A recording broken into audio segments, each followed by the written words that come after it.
Picture this, two guys in entrepreneurship through acquisition dream in the story of buying 4 pizza locations. This is the story of Jackson Speaks and Carter Andrews, the new owners of Pizza by the Sea. Thanks for being here. Excited to be here in 38, talking with you, having a coffee together. Give me a little bit about your background. What brought both of you to the entrepreneurship through acquisition space? My wife and I moved down here almost 2 years ago. I was working a job in software sales at the time, and always kind of knew I wanted to do something on my own, either start something or try to build something, or I don't know, just do something a little different. And so when my wife and I were moving down here, I was trying to think of different things that I could possibly do that had to do with entrepreneurship. And so I started thinking about home cleaning, started thinking about, pressure washing, started thinking about, any type of home service business, kind of the stuff you see on Twitter a lot now. Reached out to Jackson. He and his wife live down here. And long story short, they encouraged us to come down. They said it was great down here. And so we came down and I started reaching out to different business owners and like different property management companies and real estate agents just to try to figure out, like, what is there a need for down here? Is there a need for better home cleaning services? Is there a need for better, whatever it is down here? The industry is homes and construction. So like what type of business could thrive and do better? How did you and Jackson meet? We met through mutual friends in college. I knew some guys at Carter's college, and he and his friends came down for a few football games to my college in Auburn, and that's how we became friends. Got it. So before buying Pizza by the Sea, did you guys know about the entrepreneurship through acquisition kind of model, or how did you hear about it? A little bit, mainly through Twitter. So through the conversations that during the same time that me and Carter were having the conversations about business, about different types of ideas, and I was trying to buy a lawn care business. I didn't know what I was doing, and the lawn care business completely flopped, and a lot of seller ad backs, but that fell through. And then me and Carter got closer and closer, and had a few ideas along the way, and then everything kind of happened all at once with the first restaurant. Talk a little bit about the first restaurant before buying Pizza by the Sea. What was the experience like there? Kind of what led you to buy that first one, and then kind of deciding to go from the first one to buying Pizza by the Sea and not just sticking with one? Yeah, it's kind of a crazy story. I mean, there's a lot that goes into it. So How much time do we have? Yeah, I mean, can We have as much time as you guys want. Yeah. So when Jackson and I first met, like one of my first memories of how this all got started, I was still living in Atlanta, and we kind of knew each other, not super well, but I was on the phone with Jackson, and I was like, hey man, I know you're interested in, you're a business guy. You seem interested in buying businesses and doing things like that. What is there an opportunity for down there? And he mentioned a breakfast coffee place down here that does really well, and they're super popular, been here for a while. And he was like, I think that place needs some competition. Maybe you could try to do like a breakfast coffee place. And so that was like the very first conversation the two of us had that had anything to do with food. And then it went into a long, a lot of different ideas. At one point, we were talking about trying to start like a ghost kitchen concept where we would purchase a building and we would outfit it with like 4 kitchens, and we would find 4 really high volume restaurants down here that are not able to maximize their to-goes because they don't have the capacity for it in their kitchens. And we were going to invite them to rent out a space in this ghost kitchen. And, the business model would be that, yes, they would rent it out from us, but we would also take a percentage of sales because we were offering the place. We looked at a couple different buildings. We started talking with some restaurants about it. And long story short, that just wasn't going to work out. And thankfully it didn't, because it probably would not have been the best business. But then from there, through reaching out to real estate agents down here, we randomly got in touch with a woman who, she was a real estate agent, but she also owned Cowgirl Kitchen, which was the first business that we purchased. Met with her a few times. She ended up asking if we'd be interested in taking over the restaurant. And then it's, I guess the rest is history after that. So it was super random. We reached out to her about something totally unrelated, got to know her. She asked if we would be interested in taking over the restaurant. It's kind of just being in the right place at the right time. Got it. Super helpful. So lots of people, when they buy, a business, they want to make sure they get stabilized, operational, that things are going well. Sometimes they'll have a general manager, and some people just stick with one, but you guys didn't just stick with the Cowgirl Kitchen. You decided to do a subsequent acquisition. Why not just stick with the one? Why did you decide to buy another business? We really see, first off, we were customers here at Pizza by the Sea, and we love the pizza. We love the casual atmosphere. It's been around for a long time. What do you like about the pizza here? Oh, everything. But yeah, so we just wanted, with Cowgirl Kitchen, it's a very nostalgic restaurant. It's been around for a long time on 30A. It's got a great brand, a great name, and Pizza by the Sea has the same thing. And it just kind of fell into our lap. We reached out to the owner, and we're very interested in purchasing it. And we had no idea what it was doing in revenue. Carter and me kind of had a manager in place, and so we were able to have the bandwidth and the margin to be able to spend time simply just talking and going, okay, what's next? This is how much we made at Cowgirl. What do we want to do with this? We weren't interested in paying ourselves, really. And we wanted to invest into the next business. And that just happened to be Pizza by the Sea. Got it. Anything else you want to say on that, Carter? Or? I would say, yeah, just to go off of what Jackson said, I think what we realized during Cowgirl Kitchen was that down here at the beach especially, and maybe it translates to other destination areas, high volume, casual restaurants tend to do really well. And so we saw that with Cowgirl Kitchen, and we said, where else do we think could be doing something similar? And so like Jackson said, we were customers at Pizza by the Sea. Like, we've both been coming here for a long time. Like, I remember coming to this location probably 7 years ago, staying across the street. Had no idea about it, but, now I remember being here 7 years ago as a customer. So like we both knew that this was a similar place to Cowgirl Kitchen, in that it's very busy, nostalgic, simple enough, casual enough. And again, it was just kind of being in the right place at the right time. We found the previous owner's number on the second page of Google results, which I think was the only time in my life I've ever been to the second page of Google results. And we called him and said, will you get breakfast with us? And he said yes. And then at the very end of that first breakfast, we asked him if he'd have any interest in selling it. And and he said yes. So that's kind of how it happened. Got it. Yeah. Got it. So it sounds like, I know lots of searchers, and maybe this is actually another kind of interesting thing to talk about. Lots of searchers or business buyers, they have a difficult time finding the initial business that they want to review, put under contracts. So before the business, I know that this business was listed by a broker. Before it was listed, did you know the seller, or how did that all kind of shake out?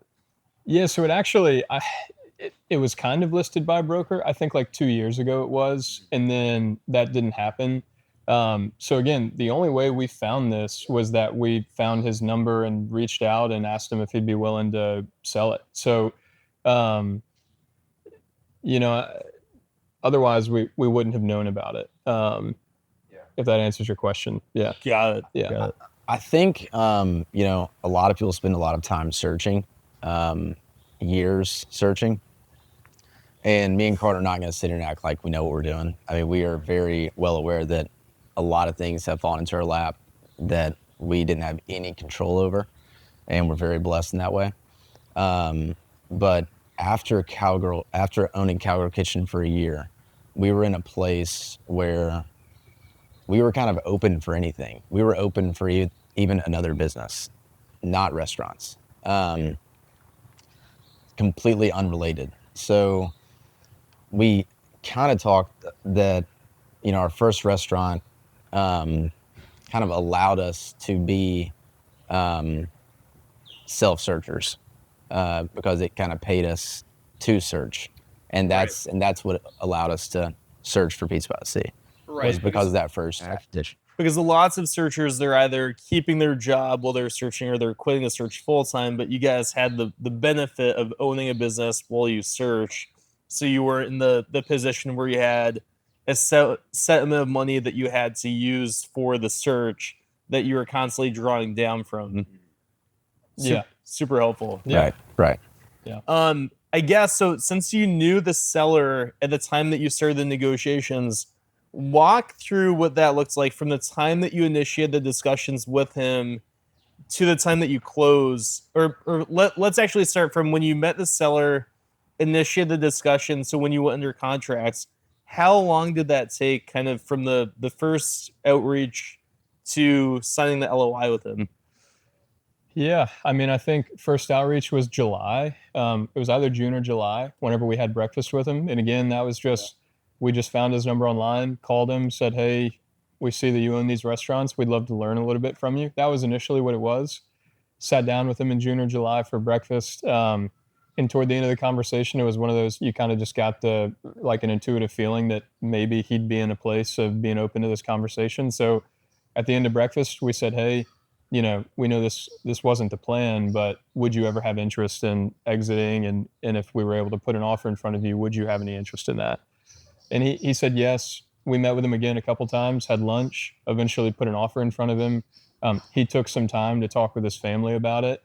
And then I would say very beginning of September is when we finally got it under contract. So from June or July to September, so probably like a month or two, we got it under contract. And then after getting it under contract, we closed on December 21st. So I mean, September, October, November, December, it's like 4 months. It's like 90 to 120 days of being under contract until we were able to get it closed. So it was a little bit longer than we thought it would be. But, like we were talking about earlier, working with 4 landlords. Yeah, we're going to get to working that. with the bank. I mean, it's just, there's a lot of things that have to happen. And so like Jax was saying, I mean, we're just super fortunate that a lot of these things fell into place. Like we said, both of these purchases came from cold calls, and they were the only businesses we looked at. So there was a lot of things that were totally out of our hands that just fell into place for them. But I think there's also an element of we're talking about a lot of searchers may take 12 months to 18 months to find a business. On the flip side, we were like, hey, whatever the first business is that we see, we're going to go for. So I think there's, I guess it depends on your tolerance for involvement in the business and how messy it can be. Maybe that determines how long you look. Yeah. I don't know. For us, it was the first calls to both of these restaurants. So to piggyback there, there's as we know, there's a wide range of business brokers from high quality to lackluster. The quality ranges greatly, and I found some help with lubricating the deal and some add friction or pebbles. What was your experience like working directly with the seller versus going through a broker? Do you think that was to your advantage working directly?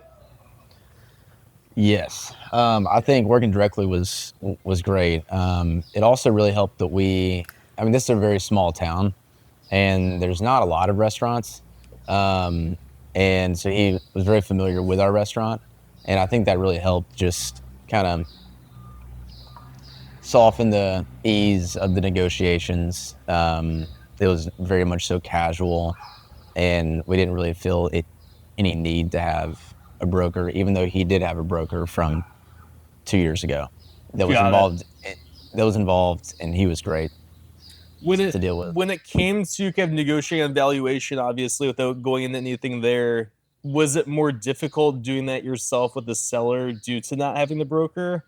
Or did the seller kind of set the price and that was just the price more or less? Yeah, I would say that, because we're both still pretty new to this, I'd say it probably would have been helpful on that front to have a broker kind of go into bat for us. But in the end, the seller kind of set his price, and it was going to be what it was. So I don't know how much leeway we would have had even with a broker. But to go off of that, I just think because it's a small town, for our specific situation, it was a really unique situation where, again, we just happened to cold call them. They answered, and they were willing to have a conversation about it whenever we reached out. But yeah, super unique situation where I think it was helpful to not have to go through a broker for this situation. Yeah, and it sounds like it worked to your benefit. I mean, some searchers will reach out, they'll call hundreds or email hundreds or even thousands in some cases of potential sellers. So the fact that this ended up materializing for you guys on that outreach is phenomenal. Pivoting the conversation or the discussion here, let's talk about the financing process from a high level. How did you guys find me? Twitter. So I just showed up in your feed, or kind You of did. how like on Twitter did you? Yeah, I'm come actually across curious about this. I mean, Jackson found you. I wasn't on Twitter at the time, but how did you find Matthias? I mean, first off, Matthias is on that grind when it comes to Twitter. Midnight email responses. I mean, no matter what time of the day. I spent a day with you at a conference, and you were absolutely ripping some tweets. Yeah. So, I mean, I guess you showed up on my For You page and talking about ETA, I guess. full standby hats and I guess so, yeah. And found you there, started following you. Me and Carter were interested in buying a business, another restaurant, and we knew that we might not be able to get seller financing. We might not be able to buy it all cash. We've never done a bank loan before. So what gave made you a follow, and what made you think SBA financing would be the way to go for the acquisition? Or was it, when you reached out to me, was it kind of more, maybe this is what we want to do, maybe it's not type of thing? Probably the latter. Yeah. What do you say? Yeah, I mean, I would say, I think SBA loan was really the only thing that I thought would be possible given our situation. So, yeah, I mean, were you thinking maybe there were other options that we could do, or was it just SBA loan?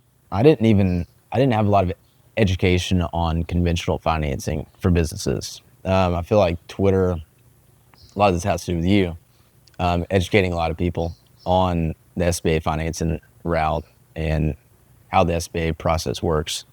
So that was, I mean, I agree. I mean, I had the only, really just SBA was our only route, but I was still open to other conventional options. Super helpful. Well, I'm glad you found me on Twitter, and now we're sitting down here. Yeah. So talk about, so you reached out to me initially. I'm trying to remember, was it an email or a DM? I don't know if you remember. I don't remember. I think it was a DM. You don't remember? And then what kind of happened from there? I remember this was kind of tough. Well, to go back, I remember Jackson. I was on a thread of emails. This was still during Cowgirl, where I think for this time period I was in Cowgirl more, so I wasn't looking at the emails as much. Jackson was Cowgirl being the other Cowgirl restaurant, Kitchen, being the other restaurant. Yeah, being the other restaurant. So I was in there more, and Jackson was kind of working on coordinating, working with you, trying to work with a bank, an attorney, everything. And we got put on an email with you, Ellie. Ellie with S&B Law Group. Yeah. Phenomenal attorney. Yeah, Ellie, you, and then eventually with Ben, which is the bank we ended up going with. But I do remember I was on a weekend trip to Colorado with some friends backpacking. So I had no phone, no service for multiple days. And I didn't think things were moving as quickly as they were. So I go out of town. I'm totally off the grid for multiple days. Whenever I get my phone turned back on, we're under contract and everything has been signed, and y'all have been needing my signature the last few days, and you've been waiting on me to get back on. And I get my phone back on, and I feel so bad because all of a sudden we're going under contract on this deal, and Ben's reaching out, So that's one of the things that happened. But Ben with First Internet Bank. First Internet Bank. Yeah. When First Internet Bank was, they sent us all of the application documents. Yeah. Well, no, it was after that. It was like it was the request for information, the financials for Cowgirl Kitchen, I think, and some of the probably your personal financial statements, tax returns, things like that. It was to begin getting approved for the loan, and it needed to be in now, and I was gone for multiple days. I called his wife, and I said, "Hey, can you sign in to Carter's DocuSign? Yeah. And you think you can?" And she's like, "I don't know his password." And I was Yeah. like, "Okay, do I fly out and like find this guy?" Yeah. Somewhere in the mountains. Somewhere in the Weird. mountains. Yeah. Yeah. So So we got it worked out. Let's, before kind of getting that far into the financing, so you get the LOI signed. Was it before or after the LOI getting signed that you reached out to me? If you remember. It was before. It was before. Yeah. Okay. Yeah, I mean, I think it had to have been in July. Like, I think we met with the owner for the first time in July. And before August, I think you had started an email with Matthias. Mm-hmm. Yeah. And you put me in touch with Ellie. Yep. You put me in touch with Chris. That's who- right. Yeah. Chris Bear Who's with now- Midwest CPA, Who's now our accountant. the financial due diligence provider. That's Yeah. right. Now you're a counsel. He's the Yeah. Or QB. sorry, now you're a accountant. Yep. So LOI gets signed. Neither of you have gone through the SBA financing process before. You have a bunch of stuff going on personally with the properties. Walk through when you got the initial list. I think it was both from me and from me plus the bank's list. What was that experience like, just seeing the extent of information that you need to provide to the bank for SBA financing? Y'all did a great job of telling us up front, hey, especially Ben, hey, this is what it's going to be. And it was like 12 pages of bullet points, documents that we needed to send. Yeah. It was a lot. So we were expecting like, okay, this is going to be a lot Yep. of information. Your list was very long. His was shorter. Yeah. Jackson's, I guess we haven't talked about that at all, but you do. Yeah. You've done a lot of Yeah. real estate investing in the past. A lot of single family rental homes. Yeah. That's very unconventional. They're all owner financed and they're all worth under $100,000. Yeah. So For it's just very for the interesting. purpose of the discussion, if you're comfortable sharing, how many properties do you own? If you don't want to share, it's fine too. It's around 150. Yeah. Yeah. So having to Constantly selling, constantly buying. So it's, having Yes. to it's around parse 150. through 150 different properties, different LLCs, and so Yeah. I remember when I saw your personal financial statement and all the properties, and I just thought this could be a massive headache with potential title work, yeah. lots of liens, and lots of mechanics involved. Well, you told me, I remember this. You told me that we might have to get a lien on every property. And I was like, well, that's definitely not going to happen. Yes. There's no way we can do that. Yes. It's crazy. So Yeah. So you get the list done, you go into the underwriting process from a super high level. For people that are listening to this that have never gone through the SBA financing process before, what was underwriting like? Okay, the back and forth with the bank, the questions, was it as you expected? Was it more complicated?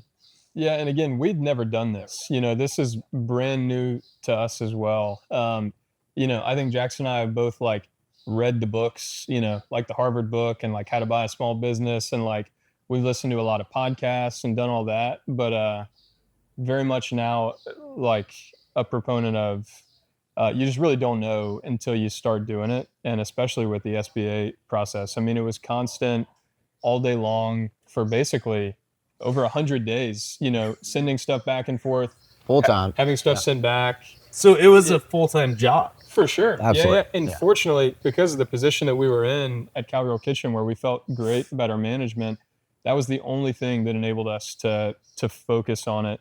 And even you make comments about how sometimes we're unresponsive. Sometimes we just, sometimes we were just busy trying to figure it all out.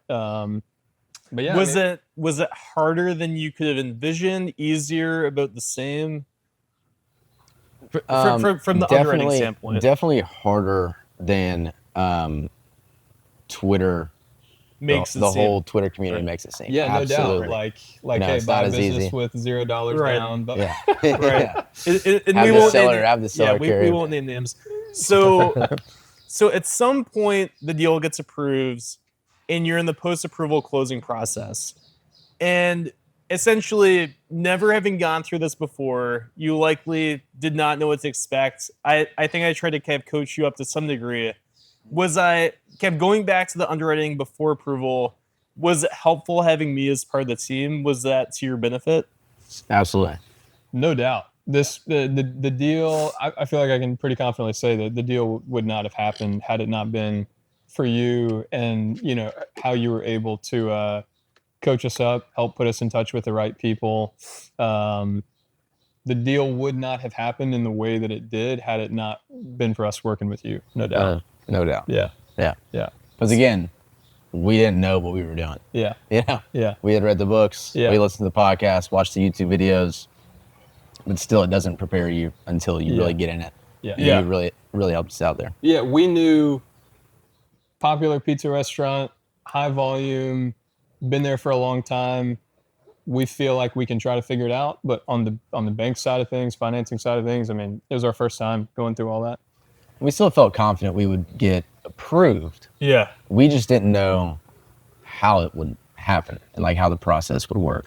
If we hadn't crossed paths on Twitter, would you have kind of reached out to local banks, or what do you think you would have done? Probably so. Probably so. Yeah. And it would, and we probably wouldn't have been able to do it Wouldn't. because with you and with your contacts, we're able to get a little bit more creative with a local bank. I mean, just don't know that they quite have the tolerance for being that creative, even with a business that's super reputable and has done well for a long time. Just because business acquisition, no real estate, just goodwill. Exactly. Pretty much. That was it. Yeah. We didn't have any collateral. Yeah. So, yeah. Yeah.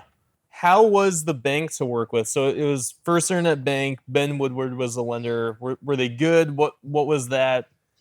Like the communication with the underwriter, did they seem to be generally helpful? How was that, more or less?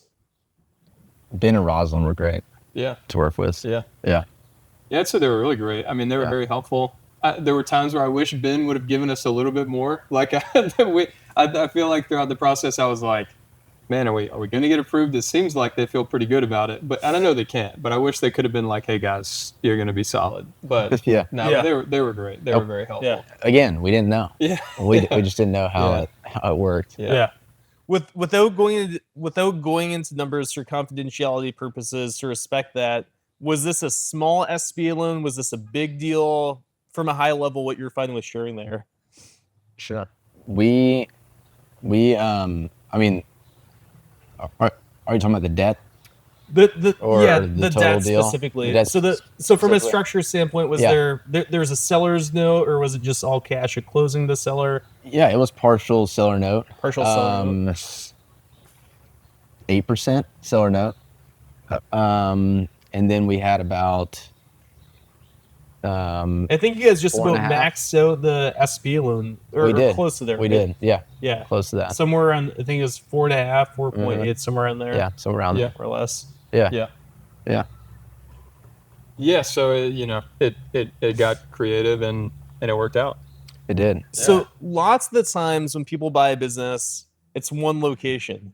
You guys bought a business with 4 locations, albeit the same seller, which from a multiplication standpoint means you have 4 landlords, 4 leases, 4 landlord subordination agreements, 4 different parties that you're dealing with aside from the seller. How did that go? That was by far the toughest part. Yeah. Was getting all of the landlords, just trying to What was hard about it? having them agree. And honestly, all 4 landlords are very successful, and they are, to our understanding, very financially experienced, Very well to do. very people. well to do. None of them live here. None of them So live here. very difficult to get directly in touch with them. Not very was high on their there- priority list. Was there a rep, like a tenant rep between you and the landlord, or was it just direct to the landlord? Direct. Direct Yeah, to the it landlord? depended. Some of them we had to communicate with their attorneys. And even then, like Jackson was saying, this is not their top priority, understandably so. This is one unit that Tenant. they own out of, however many that they own. So Okay. that was probably what took the deal from being closed in 60 days to 120 days. And since then, and we've seen some of your tweets and some other people's, we've realized like, hey, getting the landlord on board day one, if you can, in our situation would have helped a ton. But we kind of had our hands tied. We kind of had to wait until the end to get the landlords on board, and then it just got dragged out, a couple months. Yeah, it's very difficult when the landlord. So lots of the times I see the seller owns a building in the business, and then they'll be selling the building, or sorry, they'll be selling the business but not the building, and then you're dealing directly with the party in the sale that's also the landlord, which makes it easier because they have monetary incentive via the business sale to want to be easy to work with the real estate on the leasing side. But in this case, you have a different party times 4, which makes it substantially more challenging. Mm-hmm. Were there any times kind of during that process with the landlords that you thought it would be tough to get the deal done or it might not get done? For sure. Absolutely. I mean, one in particular, what was it? The SBA requires 10 years. Yeah, 10-year lease or lease with options for the duration of the loan. And one was difficult on that. Exactly. And right. two of them were pretty difficult on that. One of them we were not able to get, but the SBA was willing to kind of make a pass on it. So we thought for a time period that, hey, the deal's not going to be able to happen because we just cannot get 10 years on one of the leases. And we had like 7 years or something. It was really close. Yeah. But fortunately, again, because of you, Ben, the people we were put in touch with, people were able to make it happen. So thankful for that. Talk about, so lots of buyers, ones that I talk with, a question I get is who should be on the deal team? Who are the people that you should be working with on a business acquisition? Obviously I was involved, but other than that, talk about who you worked with as part of your team and kind of what they did just from a super high level. Yes, we had you, Ellie with S&B Law, Chris with Midwest CPA. And Ben Woodward with First Internet. Ben Woodward, yeah. And I think if we were to do it again, just making sure everyone is on the same email chain. Yeah. I feel like there were, I don't know, different email chains. Different email chains. Oh, yeah. Yeah. And then bringing on the seller's attorney earlier on would have helped a lot in introducing to be connected him with Ellie or the buyer attorney. Right, exactly. Right. That would have been helpful. Yeah. But we're still working with Chris. Yeah. Chris is our accountant now. Chris has been really great. He was really helpful in the due diligence, and now he's working with us as our accountant. So obviously we've enjoyed working with him. So when working with Chris, Chris did the quality of earnings report. Lots of the time in the letter of intent, sometimes the buyer will have in their clause it says there will be a amount of net working capital or working capital, cash into our accounts receivable. This business not really having accounts receivable that will be negotiated and determine the QOV. Did you guys have that clause in your deal where the seller left cash into our AR in the business, if you're comfortable sharing? And did Chris help with validating that, or was that off the table? Yeah, no, I don't think there was any. Yeah, we did not have working capital. Yeah, that was part of the deal. Yeah. And that was part of the bank's deal, which really helped out a lot. Yeah. And the bank was able to do that. And again, that was just so interesting for us to walk through because we've never done it before. Yep. And just how the process works, because we're thinking, hey, we have X amount in cash. That's our working capital. Yeah. But we have to put down X amount as the down payment. And we're kind of getting that back, so to speak, or a portion of that back. Right. And it was just interesting to walk through that. Yeah. So the down payment didn't get returned. It's that you financed the working capital into the loan. So it was more or less comparable, I think, to what you put in for the down payment. The working capital. Close. Yeah. Sure. Close. Yeah, comparable. Close. Yeah. Not quite the same, but Yeah. So from the financing side, obviously for first-time buyers, it can be a black box. After the approval took place, you get the closing list from the bank.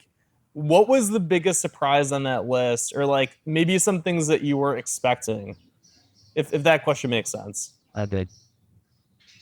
Please.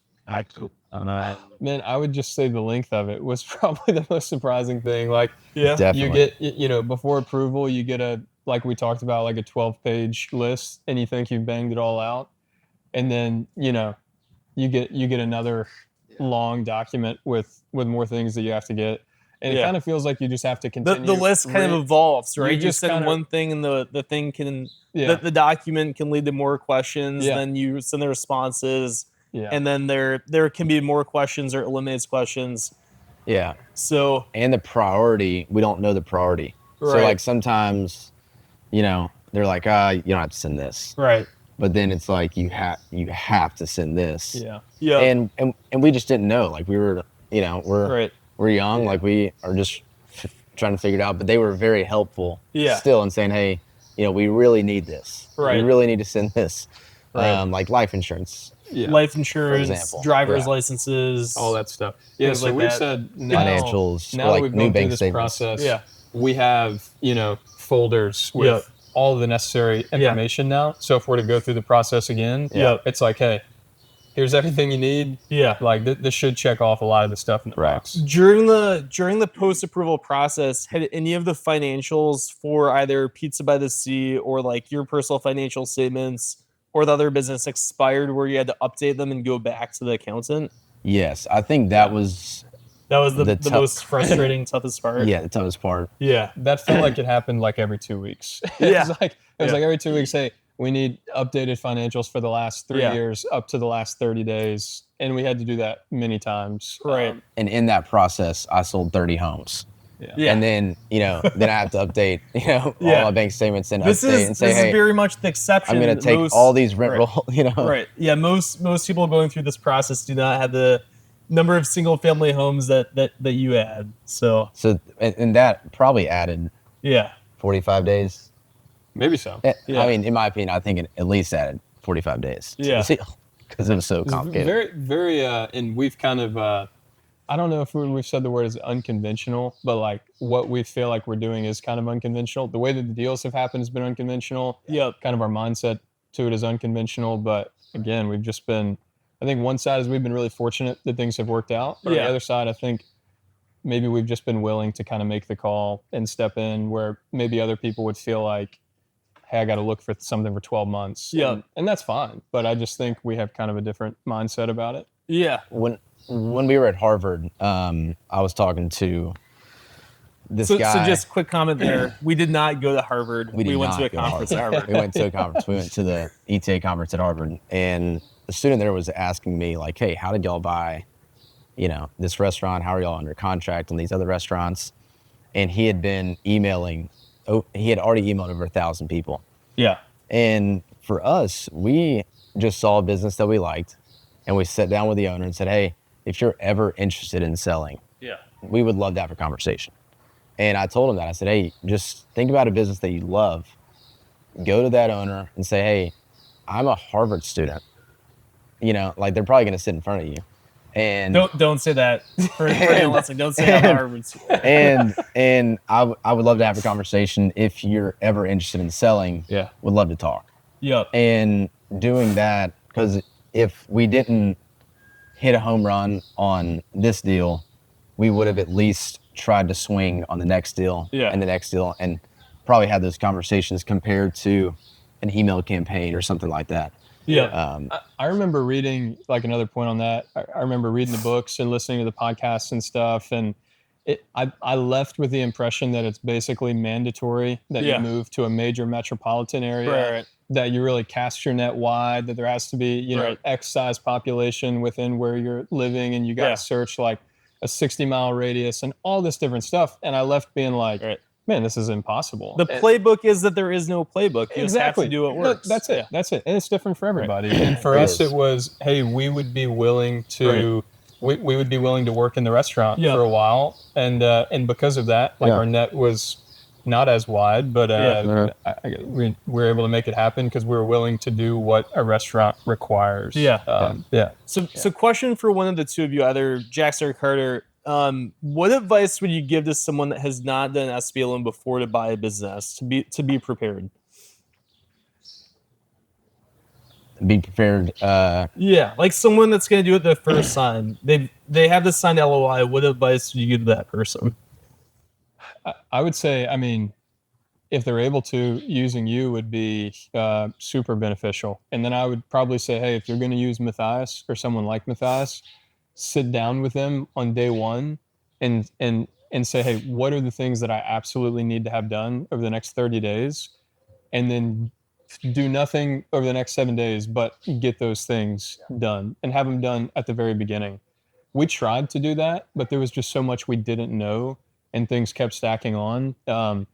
And what we didn't account for was a lot of the things that we had to check off the list were not just things that we could do on our own. It required other people being involved. And so like when you need this other person to sign something, you have to take into account, one, this is not their top priority. They don't live here.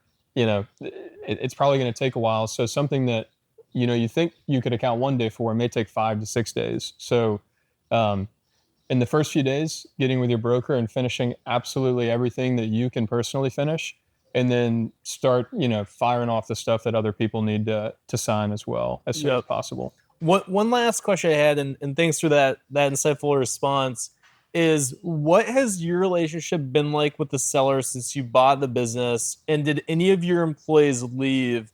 And if so, were they key people or non-key people after you bought the business? No one left. We were very fortunate that this seller is very easy to work with. He's been really helpful. I mean, I was telling you at coffee, he's still currently paying for the phones because the carrier will not transfer over the phone, so he's still paying for that.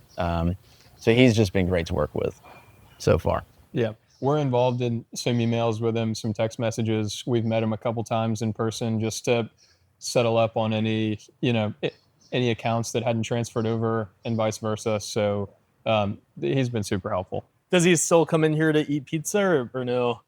I don't know. We haven't seen him I don't know. yet. I haven't seen him he either. mentioned to some people that he was going to come back in. I don't think anybody's seen him yet, but he will. I mean, he just lives down the road, so I'm sure he'll be in the watercolor location at some point. Yeah. Well, hey, I appreciate the time and having me down here in the 38 to sit down and have this discussion with you guys. I'm super glad that everything worked out, and I'm looking forward to following both of your success. Thanks, Matthias. Thanks for having me.